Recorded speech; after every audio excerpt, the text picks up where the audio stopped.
আমার বাংলাদেশ পার্টির প্রতিনিধিরা আজকে এখানে উপস্থিত ছিলেন, আপনাদের এই অনুষ্ঠানে আয়োজনে উপস্থিত ছিলেন বাংলাদেশের বিভিন্ন রাজনৈতিক দলের যুব সংগঠনের নেতৃবৃন্দদের নেতৃত্বে এই দল প্রতিষ্ঠিত হয়েছে এবং সারা দেশে সংগঠিত হচ্ছে। নিকাশ আমরা করছি যে গণ অভ্যুত্থানের 1 বছরে আমরা কি পেলাম, তরুণরা কি পেল, দেশ কতটুকু পরিবর্তন হলো।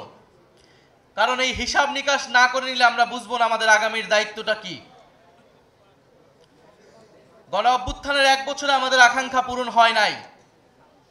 যে নতুন বন্দোবস্তের জন্য আমরা লড়াই করেছিলাম, জীবন দিয়েছিলাম, জীবন দিতে প্রস্তুত ছিলাম, সেই নতুন বন্দোবস্ত, নতুন বাংলাদেশ আমরা পাই নাই। ফলে আমরা সেই সময় থেকে এখন পর্যন্ত বলে এসেছি, এই জন্য আমাদের জুলাই গণ অভ্যুত্থান সমাপ্ত হয় নাই। আমাদের এই লড়াই, তরুণদের এই লড়াই, এই দায়িত্ব সমাপ্ত হয় নাই। আমরা দেখেছি ৭১ পরবর্তী বাংলাদেশে কিভাবে লুটপাট হয়েছে, কিভাবে রক্ষী বাহিনী তৈরি করে গণতন্ত্রকে হত্যা করা হয়েছে, লুটপাট করা হয়েছে, বাকশাল কায়েম করা হয়েছিল। আমরা দেখেছি ৯০-এর গণ অভ্যুত্থানের পরেও যেই প্রতিশ্রুতি জনগণকে দেওয়া হয়েছিল, ছাত্র সমাজকে দেওয়া হয়েছিল, সেই প্রতিশ্রুতি রক্ষা করা হয় নাই। ফলে ২৪-এর গণ অভ্যুত্থানকে ব্যর্থ করে দিতে, ২৪-এর গণ অভ্যুত্থানের প্রজন্মকে প্রতারিত করতে সকল ধরনের আয়োজন সম্পন্ন হয়েছে।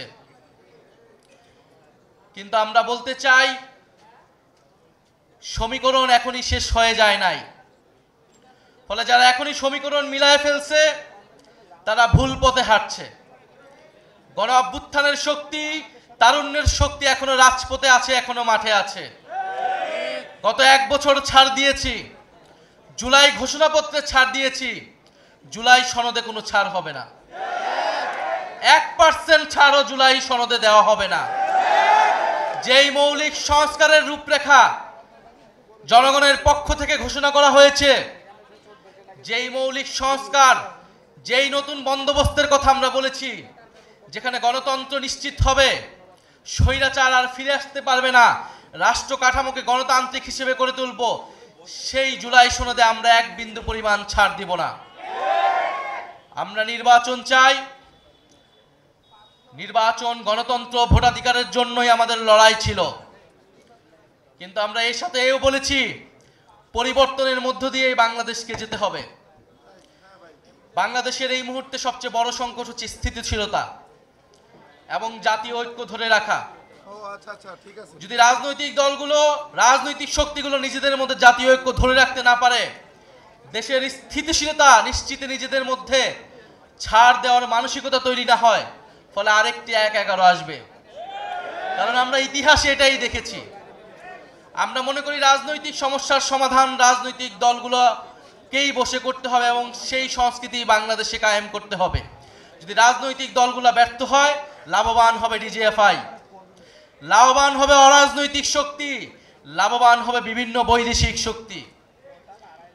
আমরা গণ অভ্যুত্থানের ফলে যেই জাতীয় ঐক্যের স্বার্থে, বাংলাদেশের স্থিতিশীলতার স্বার্থে গত 1 বছর ধরে গণ অভ্যুত্থানের শক্তি, বৈষম্য বিরোধী শক্তি, জাতীয় নাগরিক পার্টি বারবার ছাড় দিয়ে গিয়েছে। কিন্তু ছাড় দিতে দিতে আমরা শেষ প্রান্তে এসেছি। আমরা এবার ছাড় দিব না।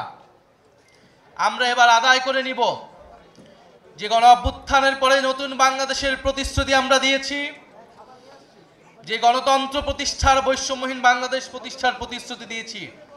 অন্তর্বর্তী সরকার যেই প্রতিশ্রুতি দিয়ে, যেই শহীদের রক্তের উপর দিয়ে প্রতিষ্ঠিত হয়েছে, সেই প্রতিশ্রুতি আদায় না করে এই সরকার যেতে পারবে না। সেই প্রতিশ্রুতি বাস্তবায়ন না হওয়া পর্যন্ত কোনো রাজনৈতিক দল ক্ষমতায় আসতে পারবে না।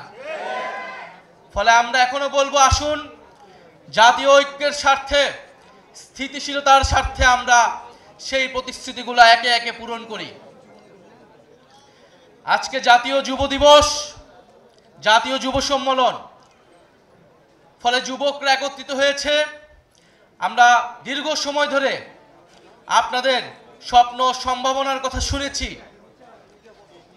আমরা দেখেছি বিগত 16 বছরে এদেশে তরুণদের সাথে কিভাবে ট্রিট করা হয়েছে। শুধু 16 বছর নয়, আমরা গত 54 বছরের ইতিহাসও দেখেছি। তরুণরা বারবার রক্ত দিয়েছে, বারবার রুখে দাঁড়িয়েছে, বারবার স্বৈরাচারের বিরুদ্ধে দাঁড়িয়েছে এবং বারবার প্রতারিত হয়েছে। গত 16 বছর ধরে বারবার রাজনৈতিক দলগুলোর পক্ষ থেকে, ফ্যাসিবাদ বিরোধী দলগুলোর পক্ষ থেকে আহ্বান করা হয়েছিল, তরুণরা কেন রাজপথে নেমে আসছে না, ছাত্ররা কেন রাজপথে নেমে আসছে না। জেনজিরা অ্যাপলিটিক্যাল, তারা রাষ্ট্র নিয়ে ভাবে না, সমাজ নিয়ে ভাবে না। এই জেনজিরা কিন্তু সেই ভুল ভেঙেছে, তারা প্রমাণ করে দিয়েছে তারা রাষ্ট্র, সমাজ, দেশ নিয়ে ভাবে। সবচেয়ে দেশপ্রেমিক প্রজন্ম এই জুলাই গণ অভ্যুত্থানে রাজপথে নেমেছে, জীবন দিয়েছে, বুলেটের সামনে দাঁড়িয়েছে।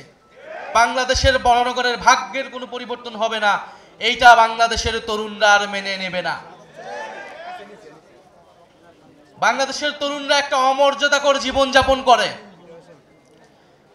একটা হীনমন্যতা নিয়ে তাদেরকে জীবনযাপন করতে হয়, একটা হতাশা নিয়ে তাদেরকে বেঁচে থাকতে হয় পরিবারে, সমাজে, রাষ্ট্রে। সে জানে এই রাষ্ট্র তাকে সক্ষম হিসেবে, দক্ষ হিসেবে গড়ে তোলে নাই, সেটা এই দেশের শিক্ষা ব্যবস্থার দিকে তাকালেই বোঝা যায়। সে জানে সে যদিও কোনো না কোনোভাবে পড়াশোনা করে বিশ্ববিদ্যালয়ে যেতে পারে, বিশ্ববিদ্যালয় থেকে বের হয়ে তার কোনো কর্মসংস্থান নাই, এবং সে যদি রাজনীতিতে যোগ দেয় তাহলে চাঁদাবাজি, সন্ত্রাস, টেন্ডারবাজি করে তাকে রাজনীতিতে করতে হবে, এবং রাজনৈতিক দলগুলোর লাঠিয়াল হিসেবে তাকে সবসময় রাজনীতি করে যেতে হয়। ফলে তরুণদের এই হতাশা, হীনমন্যতা থেকেই তরুণরা রাজনীতিতে এতদিন আসে নাই, বিপ্লবে আসে নাই, রাজপথে আসে নাই। জুলাই গণ অভ্যুত্থানে তারা এসেছে, সাড়া দিয়েছে বিবেকের তাড়নায়, স্বপ্ন দেখেছিল। ফলে সেই স্বপ্ন যদি আবারও ভঙ্গ হয়, সেই স্বপ্ন যদি আবারও প্রতারিত হয়, বাংলাদেশের জনগণ কোনোদিনই ক্ষমা করবে না, যারা এর জন্য দায়ী থাকবে। কিন্তু আমরা আজকে এখানে বলতে এসেছি, সেই স্বপ্ন ভঙ্গ আমরা হতে দিব না। বাংলাদেশের জুলাইয়ের প্রজন্মকে আমরা প্রতারিত হতে দিব না। আমাদের নিয়ে যতই মিডিয়া ট্রায়াল করা হোক, আমাদের নিয়ে যতই ষড়যন্ত্র করা হোক না কেন, গণ অভ্যুত্থানের আকাঙ্ক্ষায় তরুণ প্রজন্মকে ক্ষমতায়িত করতে আমরা রাজপথে লড়াই করে যাব। আমরা বলেছি তরুণদেরকে ক্ষমতায়িত করতে হবে, এর মানে না এনসিপিকে ক্ষমতায় আনতে হবে। প্রত্যেকটা রাজনৈতিক দলের তরুণরা কিন্তু রাজপথে নেমেছিল, ছাত্র সংগঠন, যুব সংগঠনরাই লড়াই করেছিল, ভ্যানগার্ড হিসেবে থেকেছিল। রাজনৈতিক দলগুলো তার কতটুকু মূল্যায়ন করেছে? প্রত্যেকটা রাজনৈতিক দলগুলো নীতি নির্ধারণ পর্যায়ে তরুণদেরকে নিয়ে আসতে হবে। গণ অভ্যুত্থানে ভূমিকার জন্য তরুণদেরকে সেই সম্মান দিতে হবে। আমাদেরকে সম্মান না দেন, আপনার দলের তরুণদেরকে আপনারা সম্মান দেন। আমরা আগামীর সংসদে, আগামীর নির্বাচনে, আগামীর গণপরিষদে আমরা তরুণদের সর্বাধিক অংশগ্রহণ দেখতে চাই। সকল রাজনৈতিক দলকে এটা কমিটমেন্ট করতে হবে। তাদের ইশতেহারে আমরা দেখব তরুণদের জন্য তারা কি ঘোষণা করছেন, তরুণদের কত পার্সেন্টকে তারা নমিনেশনের টিকিট দিচ্ছেন। এর থেকে বোঝা যাবে আপনার দলের তরুণরা, আপনার দলের ছাত্র সংগঠন, যুব সংগঠনের যারা লড়াই করেছে তাদেরকে আপনারা কতটুকু সম্মান প্রদর্শন করলেন। বাংলাদেশের তরুণদের জন্য, যুবদের জন্য কয়েকটা বিষয় খুবই জরুরি, যার বেশিরভাগই আমাদের আজকের এই যে যুব ইশতেহার যিনি ঘোষণা করেছেন, যুব শক্তির আহ্বায়ক, তার যুব ইশতেহারে এসেছে। আমরা মনে করতে যে আলোড়ন তৈরি হয়েছে, আমরা জুলাই পদযাত্রার মধ্য দিয়ে সন্ত্রাসের বিরুদ্ধে কথা বলছি, কিন্তু আমাদেরকে নিজেদের নিয়ে সবচেয়ে বেশি সতর্ক থাকতে হবে। আমরা বিশ্বাস করি চাঁদাবাজি সংস্কৃতি কোনো রাজনৈতিক দলের জন্য কোনো ভালো ইমেজ নয়। ফলে প্রত্যেকটি রাজনৈতিক দলগুলোকে সেই পরিশুদ্ধির মধ্য দিয়ে যেতে হবে। যারা জাতীয় নাগরিক পার্টি, জাতীয় যুব শক্তির নাম খারাপ করার জন্য, অন্যায় সুবিধা নেওয়ার জন্য এখানে অন্তর্ভুক্ত হয়েছে বা হওয়ার চেষ্টা করছে, তাদের বিরুদ্ধে আপনারা কঠোর ব্যবস্থা গ্রহণ করবেন।